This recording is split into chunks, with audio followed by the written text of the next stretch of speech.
Hello, everybody. Welcome back to another episode of the Between the Bases podcast. I am alongside JJ Fight. JJ, how are you doing today? I'm doing pretty good today. Just got back from sports broadcasting camp a couple hours ago, so excited to record a podcast immediately after. Yeah, today we're going to be recapping the whole Yankees first half. Very much up and down first half. Let's start in April and March. Yankees went 15 and 14. What really showed out to you in April? In April, I think it was the inconsistencies, but yet you still had a lot of bright spots.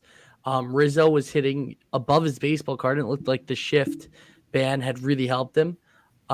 Garrett Cole was the best pitcher in baseball. And it seemed like going to the season, the Yankees had made the right decision. They had brought in Volpe to be the starting shortstop, not IKF. And things were looking different, even though it was only 15 and 14. But I feel like the vibes were definitely feeling better. Garrett Cole won Pitcher of the Month. He had an ERA of 1.30, which is, that's insane. That's exactly what the Yankees paid. That's exactly what the Yankees That's what you paid him to do. You paid him to go out there and pitch his best, and he's been that this season, to be honest. Yeah, the offense wasn't so great. They averaged 3.9 runs per game.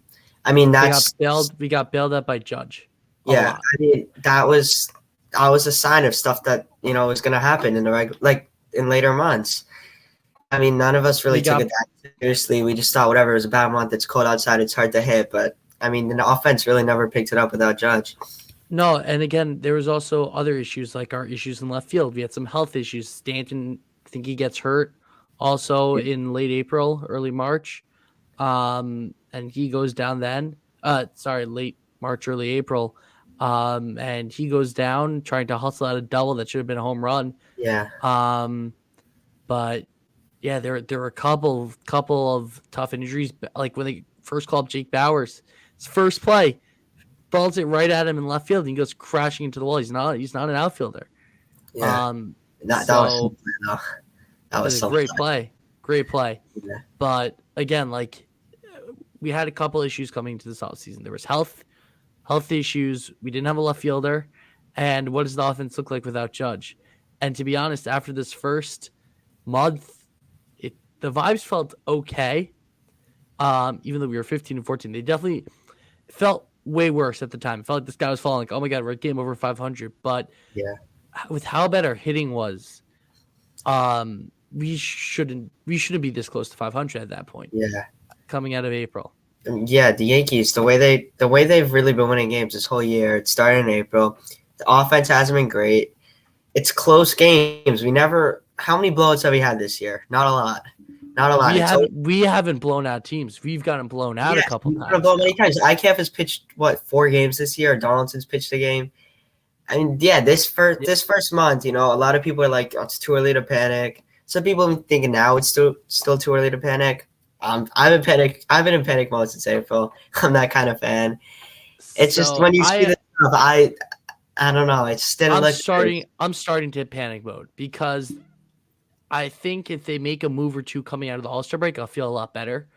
But if they stay the status quo and it re-reach the beginning of August, that's when I'm fully smashing the red button, like trying to break the console. I'm hitting panic mode. The trade deadline is 2.5 weeks into August. Like it's pretty early on in August. No, it's like August 1st, August 2nd, something like that. I think August 1st. Yeah, so I need to see them start to make some moves sooner rather than later, the next week or two, coming out of the All-Star break, where you gave Donaldson some runway. He's had some games. It's not working. Like, yeah, he keeps hitting home runs. Guess what? Doesn't matter. He's hitting some garbage time home runs. They are 2-8 in games where he's homered. Get him off the team. That's my opinion. Like, Donaldson. Unless he comes out of the break hitting like 500, I don't want to give it that high. Let's say he hits 350, hits another couple home runs. I'd be like, okay, I'll give him a little bit more time. But it's such a short leash with Josh Donaldson for me. If he starts to struggle, like we don't have space for that. We can't have guys, especially in a position, third base, where you need offense. Third base is an offensive position for a lot of teams. They're plus offensive numbers for a lot of teams at third base. And the Yankees are one of the few teams. They're not plus. They're Yeah, minus. very, very So minus. Yeah, I want to we bring need up to a see. Donaldson stat. Over 162 game pace. He's on pace to hit 62 home runs with an OPS under 700. I mean, where I else does this happen?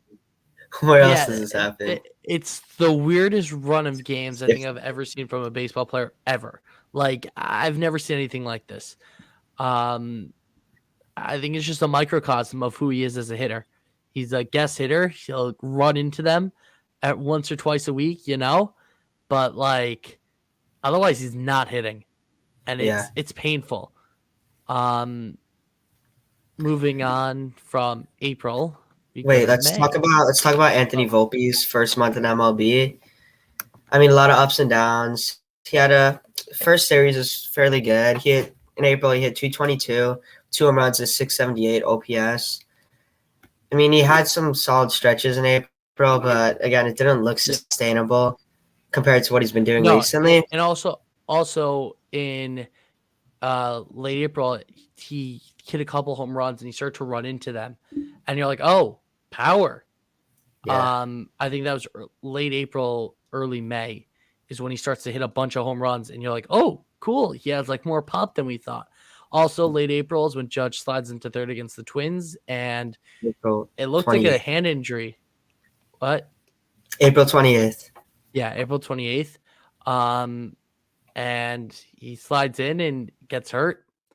And yeah, that was I think the first like wake up call for Yankees fans of like, oh, like we are not good without Judge. Yeah, yeah. I mean, that little stretch is terrible. Yeah. We almost went under 500 over there. It's pretty scary. But then, right when he comes back, they play their best stretch of baseball. Really, what we've seen all year. I Yep. mean, we have to talk about Aaron Judge in May. He was something else. I mean, Aaron Judge went back to his 342. 2020.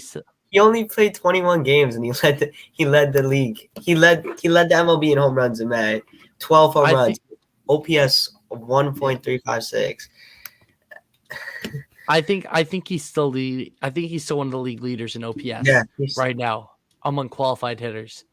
and home runs. Um and home runs somehow. He's up there in home Crazy. runs. Like yeah. It's Aaron Judge. Like we paid him to do this. He's doing it, Team looked amazing. Rizzo continues to rake till late May, right? May 28th, I think, was the game against the Padres. He gets hit in the head by Fernando Tatis hustling back into first. Probably still hurt. Had never hit the IL. What else happened in May? I mean, yeah, it's been their best baseball they played all season was in May. So Yeah. I mean, we need to talk about Domingo Germán. He got suspended for using foreign substances against Toronto. And I mean, leading up to that, he was pitching maybe his best baseball all year in May, leading up to that ERA of 2.45, which is great. That's much, much more than what we expected of Domingo Germán. no, 100%. It looked like Domingo Germán in 2018, 2019 when he came up and he was a solid pitcher.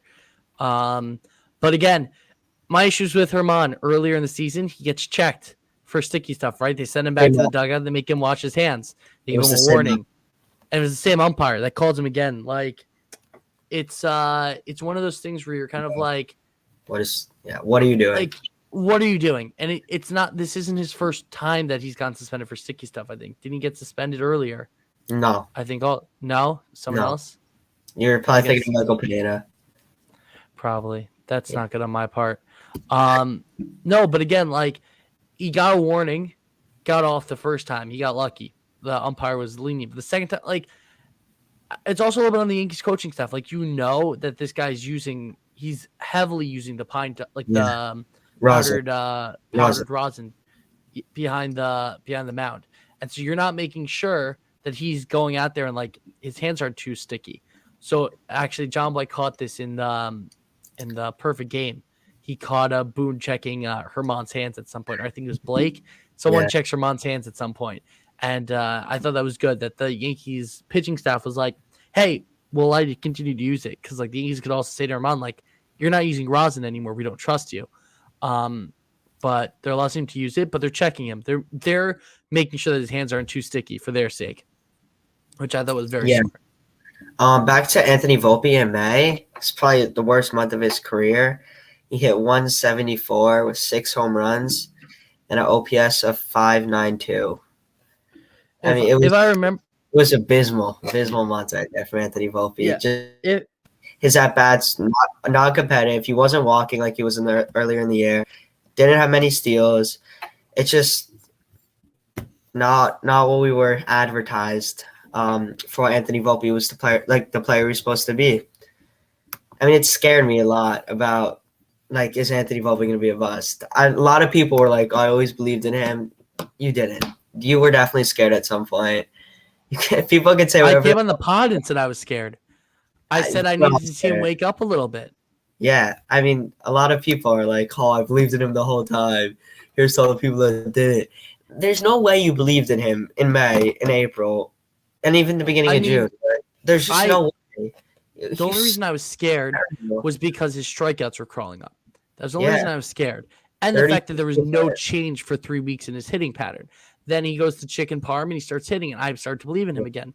But the fact that I think the chicken parm was the death sentence for Dylan Lawson. Like the fact that story leaked out, like it didn't even leak out. It was Brandon Cuddy doing his job and asking a very good question about how does the Yankees hitting coaches help you fix your swing, and Volpe straight up said that it wasn't the Yankees hitting coaches. Like that's death sentence.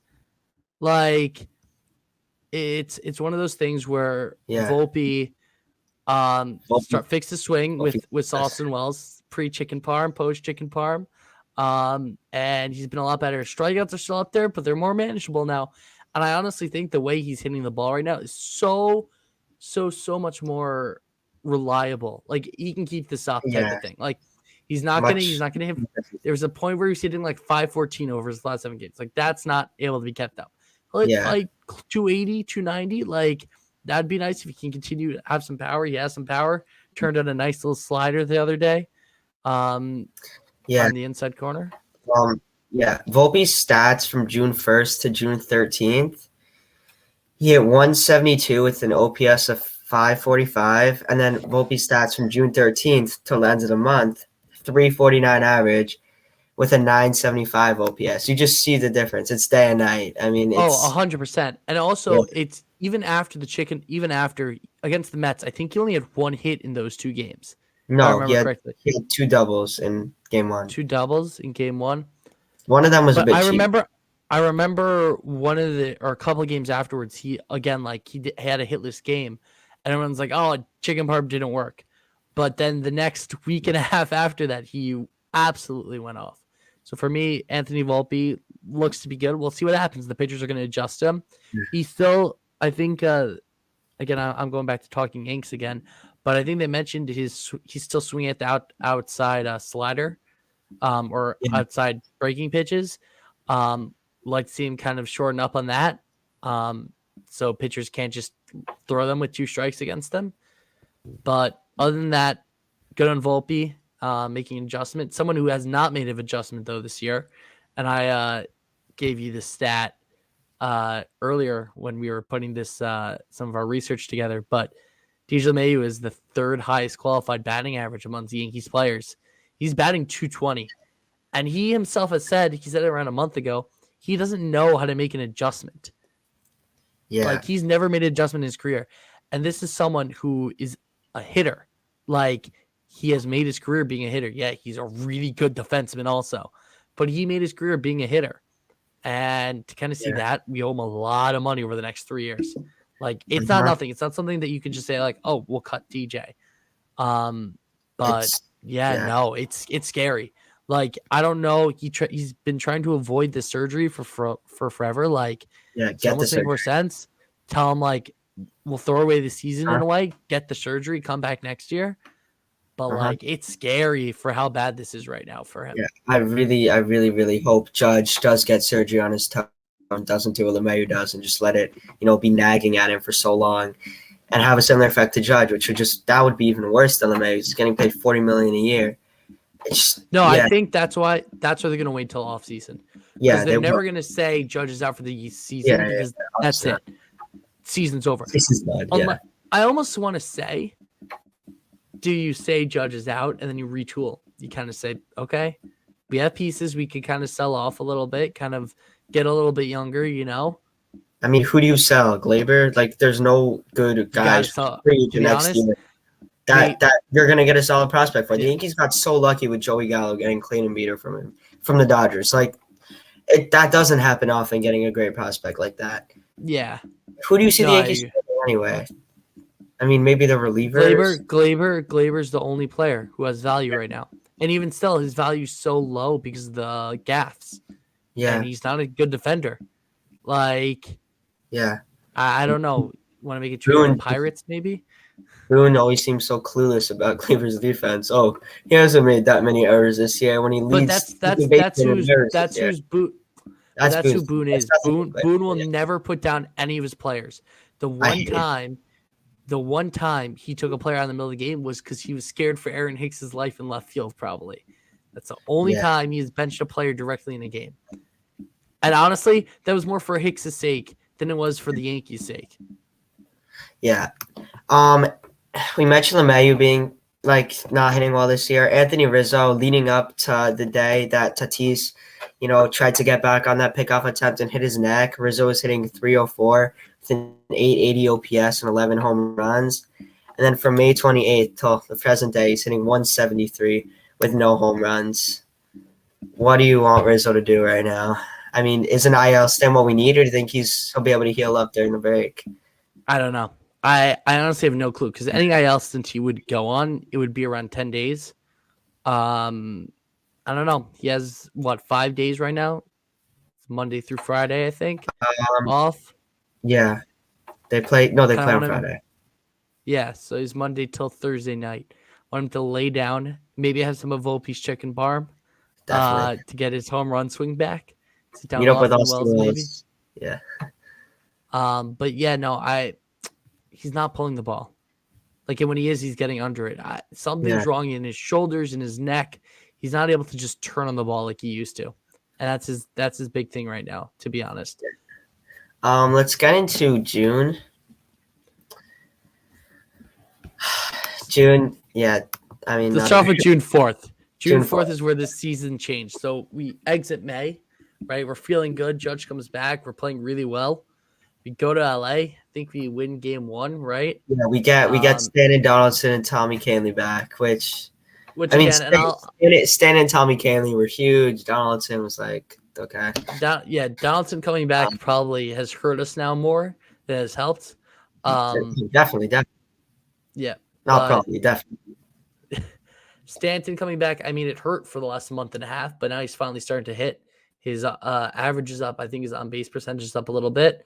But just want to see him start to hit more homers. He absolutely demolished the ball on Saturday.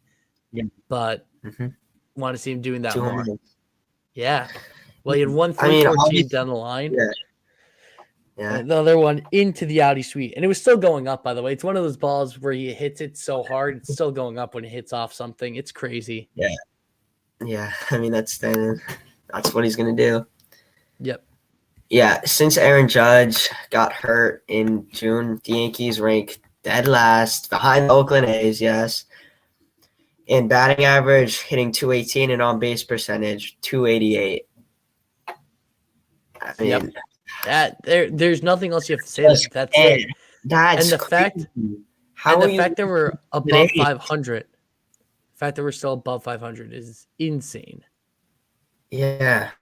It just it's luck. Frank Fleming said it best. I mean, the Yankees always find a way to win. We're playing good baseball. It's just we get lucky so often. They have the worst run differential in the AL East. We're running into wins. Like, we're running into games like where we'll have a great pitching matchup for some reason, like on the Saturday matchup, Cole does his job, and we get a couple of home runs and we win. Or the games against Oakland, when we took the first 2 games against Oakland, like, run into a couple of runs, the pitching holds up and we win. But if the offense isn't putting up more than 4 runs a game, we're not winning. Right? We went through a 2-week stretch where we didn't put up more than 3 runs in any of those games. So again, I was on here saying I wanted to see the offense get open up against Oakland and St. Louis. They didn't really do that. No, Oakland, I mean yeah, they kind of against did. Oakland, the last two Yeah, but games. it's Oakland. It's Oakland. I wanted them to hit Blackburn. I wanted them to be in that first game also. They didn't They, do it. Oakland's one solid pitcher. They couldn't hit him. So I don't know what to say. Like something has to change on this team. People got to start playing with like their hair's on fire. Hopefully bringing yeah, in John Casey, new hitting coach. I guess that's the last little bit. yeah, We have a fun but sad fact. IKF homers and pitches in the same game on June 22nd for last pitcher to do that since Ohtani. It's been since the 80s. I couldn't find the exact pitcher anymore. I can't find it. yeah. I was looking for like an hour. I gave up. But there's one pitcher who did it for the Yankees in like the late 80s, early 80s or late 80s. I don't remember. But it was IKF, pretty good stat, not gonna lie. But that was a fun sad game. uh-huh. And yeah, my second half prediction is, again, I kind of did this with Baltimore. I gave us two choices: either the Yankees split or they get swept, and they split. Yeah, terrible honestly, series. Terrible. But that's the thing. If they 14. win games, let's say 3 and 4, how do we feel? We feel great. I mean, what, we're half game back place in the AL East, and now they're 5 games back. It's just but you still would different. If you win the last 2 games, how different do you feel versus if you let's say we won the first 2 games of that series and lost the last 2. How much different would we feel if we lost the first 2 and then won the last 2? It depends on how we lose. I mean, if it's close games, I want to feel bad. When you lose 14-1, I mean, it's just flip them. Look like they have no urgency when they're playing. There's just no urgency in the clubhouse. Boone, no urgency. We haven't seen anything close to that from Boone. In 2021, he showed urgency when he like smacked the table in that press conference. That made me happy. That made me think Boone actually wanted to win. I haven't seen anything like that from him in a long time.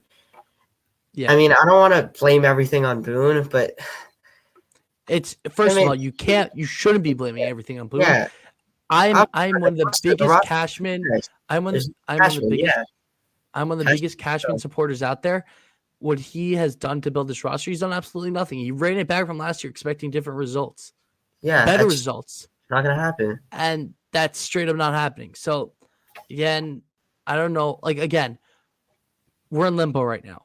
We don't really have pieces that we can move to help us get better. Glaber, that's it. Bader, if you want to trade Bader, but like honestly, at this point, he sounds like he would take a little bit of a discounted deal to stay in New York. I would give him that. Like, yeah, he's gonna miss a couple of games. Yeah. He's gonna miss a lot of games here. But if he's gonna take a discounted deal, like keep him.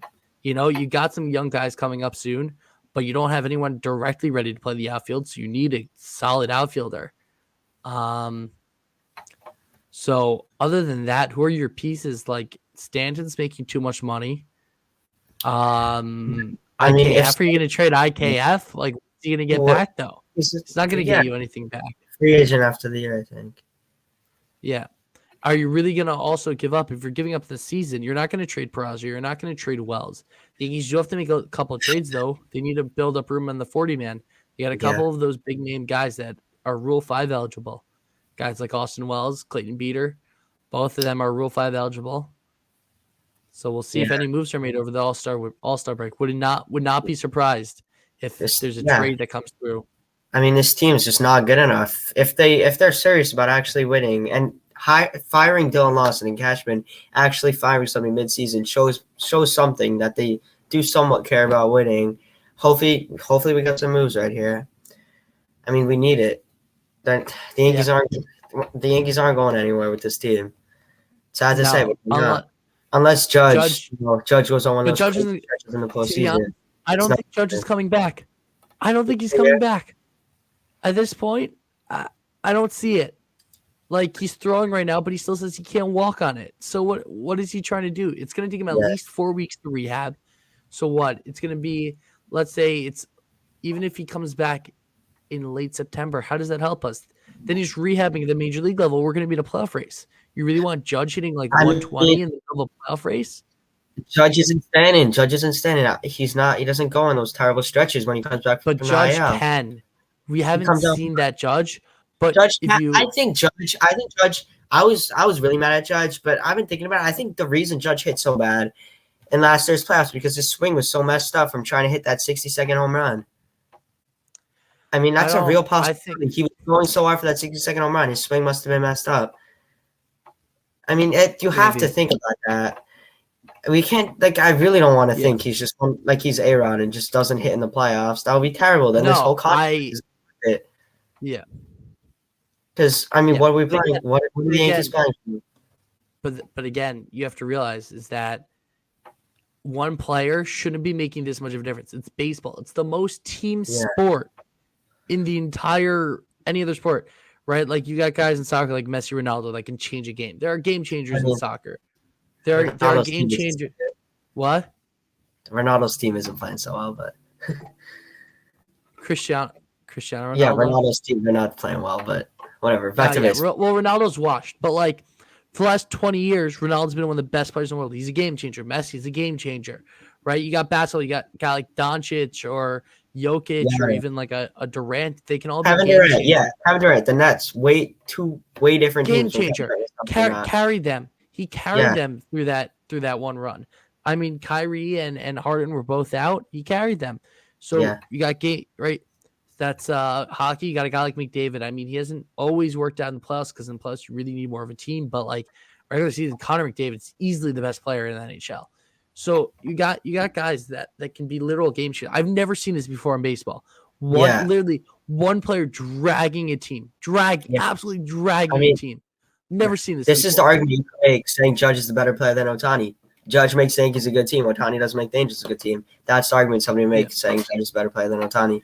Crazy part is Judge is the most valuable player in the MLB, but he's not going to win the MVP. Sure. It's a crazy point. Like my number one argument all of last year, Judge should win MVP because without Judge, the Yankees suck. And I think this season is just proving that. Like, crazy. I mean, yeah, you see in the playoffs, and Judge doesn't hit. The Yankees have one of the worst offenses. I mean, they have the worst offense in the playoffs. Yeah, they when Judge really doesn't hit, the offense, it's nothing. Yeah, it's nothing. Hopefully, Sean Casey makes it something. Yeah. All right, got anything else to add? I think I'm good. Hopefully, we hear a move or two, or else I'm really not feeling confident for the second half of the season. I really need to see something done. I need to see Peraza called up. I would like to see Austin Wells and Dominguez moved up to AAA at some point in the next couple of weeks, just to get them a step closer. I think we maybe see Austin Wells at some point this year. Dominguez, they're not going to bring him up this year. They'll wait till next year. Yeah. But yeah, no, the Yankees actually have a lot of shortstop prospects. Trey Sweeney also, someone that'll probably get traded. I think he's on the 40-man, so you'll probably see him get traded. But again, I don't know what to say right now. Like, this team has so many issues, and I don't know where to start. Offense. We need offense. That's what it's like. But we also need good defense. Because guess what? I think defense is great. I would love to have a good outfielder in left field who could actually play defense. Cough, cough, Ian Happ. But Ian Happ's making a decent amount of money. So, I don't know. All right. Cashman, if you're watching this, give us somebody good. Guys, thanks for watching. Please subscribe and like the video. Share with anybody who wants to hear about the Yankees.